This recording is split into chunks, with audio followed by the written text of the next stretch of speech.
Hello everyone.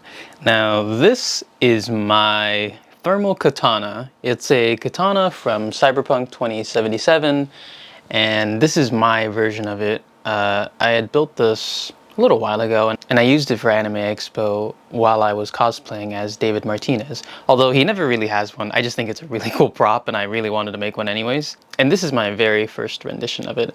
So here it is in detail. This is the handle. And there's the rest of the blade, and most of it is made out of PLA. But during Anime Expo, there's actually supposed to be LEDs on the inside here, but they broke. So overall, I just decided to make a new one. Oops. Actually, for the handle in the video game, it's supposed to be hollow here with a bunch of squares, but I filled them in because I wanted to fit some stuff in here, such as electronics and whatnot. All the parts that were 3D printed were modeled by Reamped. He did a really good job of modeling the katana. Personally, for me, I modified mine a little bit so that it would be a bit bigger so I could house all of the electronics. So, since I've decided to make the whole sword again, I think I'll have to start from step one, which is just printing everything again. So, I will come back to you guys when everything is printed.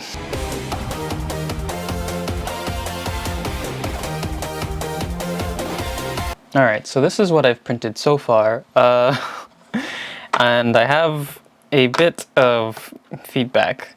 So here we have the back of the blade, and then we have the blade itself, which is actually made out of a clear red PLA, and it's a very finicky one and actually jammed my printer a lot, so I couldn't actually use it with my new one. I actually have to use it with my old printer, but it turned out pretty well. And then we have the handle here. But honestly, I think these pieces are too small, so I think I'm gonna have to just start over. The problem is that I have this electric component here, which is to hold two 18650 batteries, but this is clearly not going to fit into something like this. So I haven't even printed the rest of the handle, but I think I'm just gonna start over just so it can accommodate this thing.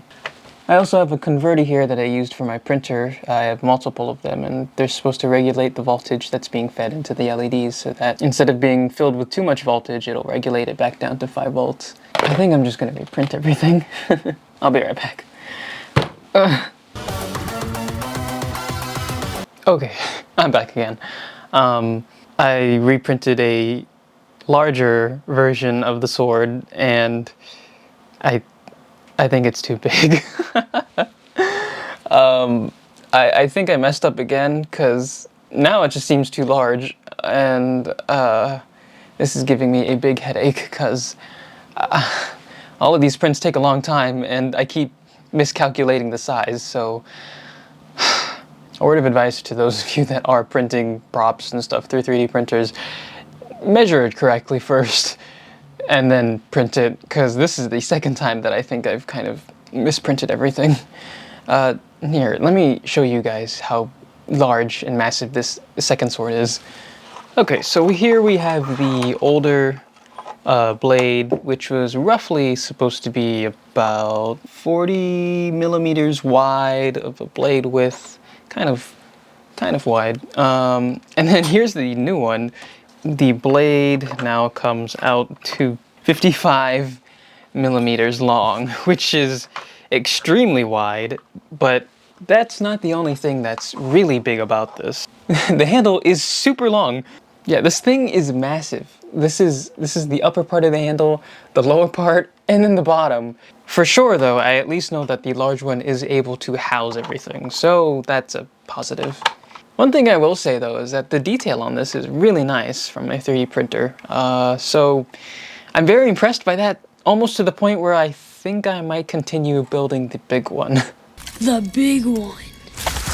Maybe I can just call it an Odachi version of this sword, where it's like just ginormous.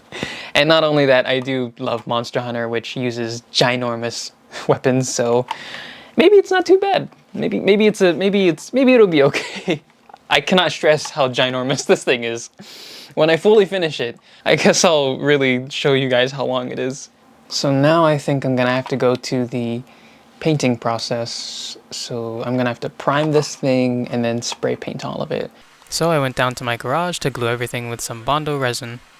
Also, if you're doing this yourself, please make sure to wear proper protective equipment such as gas masks to protect you from harmful chemical fumes. And while I was waiting for those pieces to dry, I started to glue the blade together, and I opted to use a clear resin so that the LEDs will still shine through. All the pieces put together weren't exactly super straight, but with the tools that I had on hand, I think I did a pretty okay job. And here I have You wear a sock with the same though! the Bondo's fully cured, so the sword is really hard and structurally sound, but it needs some light sanding. So I started to coat the sword with a gray primer, that way it would fill in as many minuscule cracks as much as possible. Although I will say it won't fill in that much, so you will want to fill in those cracks with some sort of spot putty. And then once I finished priming and sanding everything, I started to coat everything with a red metallic spray paint. But I didn't actually get any footage of that because I was trying to rush for a con. I didn't even make it on time. I think for the blades, most of everything is dried. Honestly, I was trying to rush through building these so that I could get it working in time for a con, but obviously you can see how rushing through things just will really take a toll on your props. So if at all possible, just start doing this beforehand because you'll end up with something that looks really messed up. Now I have to figure out the wiring inside of the handle and stuff like that. Well, here goes nothing. And everything was going a-okay until I decided to put batteries inside it to test to see if the electronics were working. But first, I should probably test to see if the soldering was okay and put some batteries in here. If I were to plug these darn things into here, it shows 8 volts and electricity's running through it, so good. So when you're doing this, don't forget to take the batteries out. It's kind of funny, I actually mention it in the video that I should take the batteries out, because you don't want to be working with a live wire, and I'll show you why. You know, I probably shouldn't be doing this. Don't forget to take the batteries out if you're only just testing them. Oh boy, oh boy, something's happening. Uh-oh. Oops. Oh no, I'm an idiot. The positive and negative wires started to touch, which kind of heated everything up.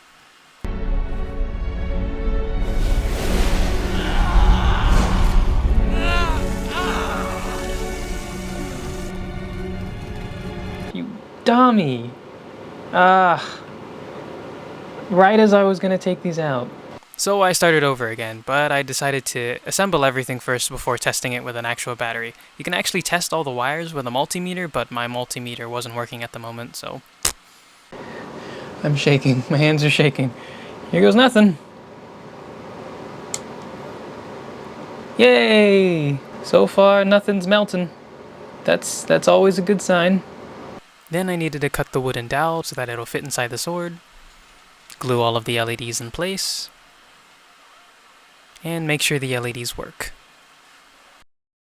Then I just had to assemble the sword with some screws and everything was looking good. A little bit of painting and I was done. Alright everyone, I have finally finished both of the swords. That's right, I decided to continue the other small one, and so let me just go ahead and show you them. So here is the massively large sword.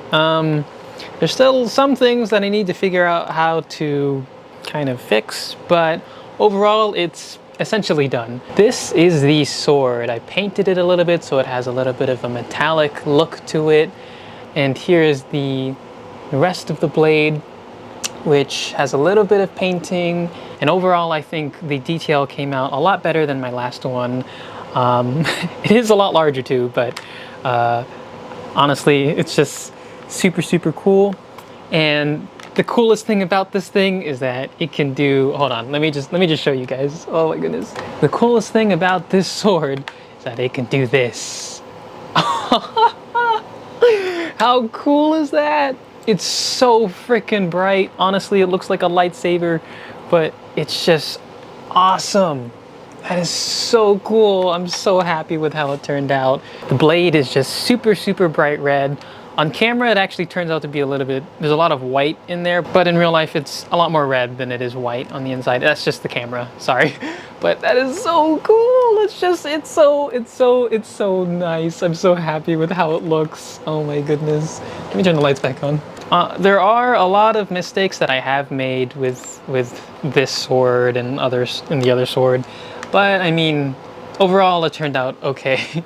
And I'll just take that information and it'll help me with making new props.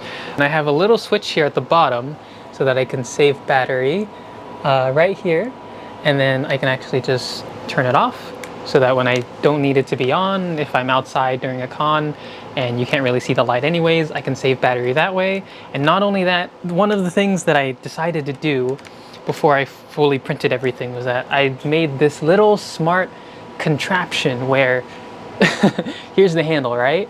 It comes off with magnets on the inside so that I can just take it off with ease. And then here are the batteries on the inside.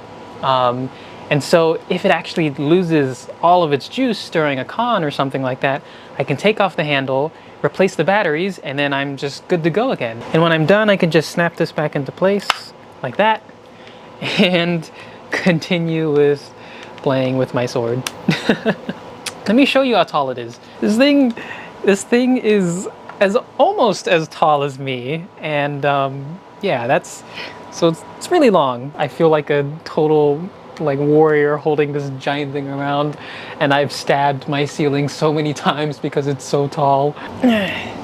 So this is the smaller one. It's actually pretty long as well. It's just thinner overall, a thinner profile. I can actually take my hand and wrap it around properly on the handle. And there's a little white wire coming out of this because that's the only way I can charge it. But it also does turn on as well. So just like that.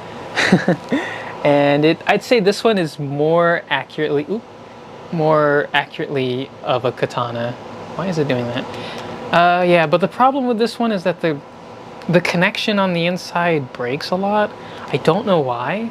I've been trying to fix it, but it just keeps doing that. Sometimes it works, sometimes it doesn't. I really like the size of this one.